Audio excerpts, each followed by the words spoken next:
시청자 여러분 안녕하십니까? 신입기자의 사회 이슈 탐구 신사이탐의 강상구 기자입니다. 최근 가장 핫한 이슈 하나를 고르라고 하면 단연 후쿠시마 오염수 방류 문제가 있을 겁니다. 정계에서의 대립도 이어지고 있고 전 국민들이 불안에 휩싸여 있기도 하죠. 이 문제 때문에 한일 정상회담이 있기도 했습니다. 근데 문제는 이 후쿠시마 오염수 시작점이 워낙 오래전이다 보니 언제부터 이게 시작됐는지, 애초에 후쿠시마 오염수라는 게 왜 생겼는지조차도 헷갈리는 분들이 있을 겁니다. 그러니 이 문제에 대해서 톱파보기 전에 먼저 후쿠시마 오염수라는 것이 왜 발생했는지부터 설명해 보겠습니다.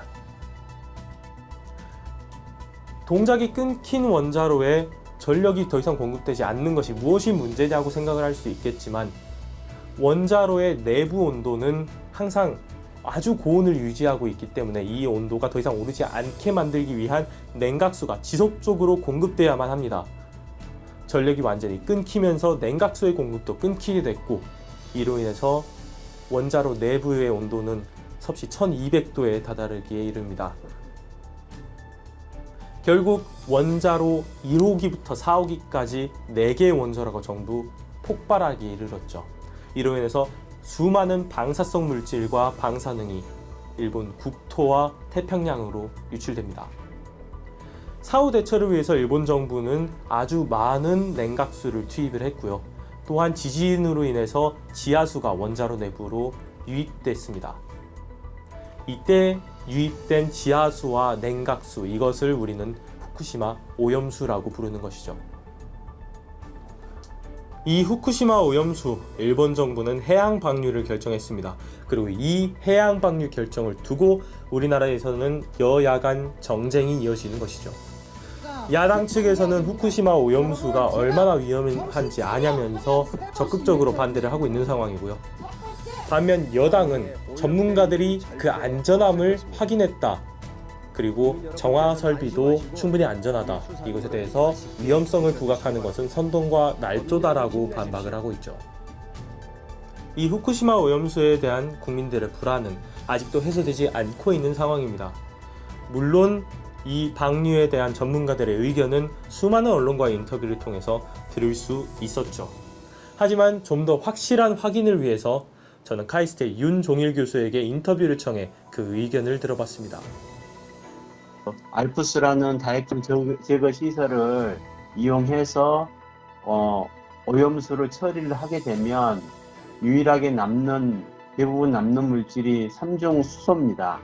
현재까지 한 137만 톤 가까이 지금 이제 보관해가지고 관리를 하고 있는데요.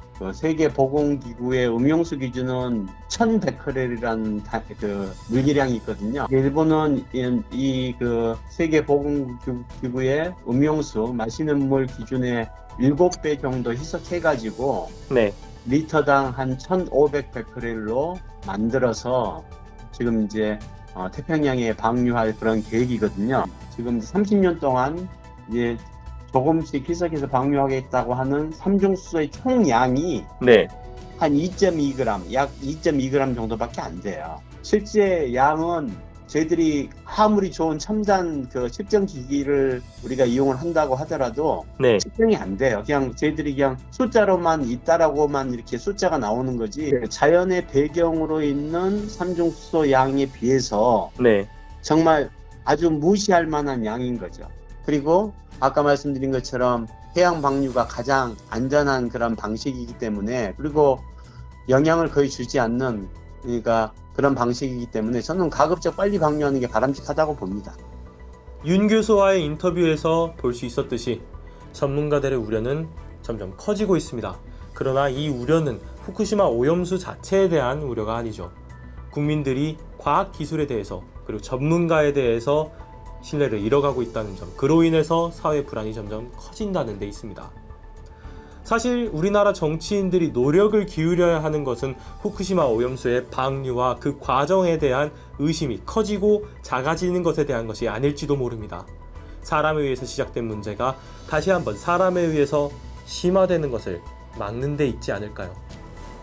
지금까지 신사이텀의 강상구 기자였습니다. 감사합니다.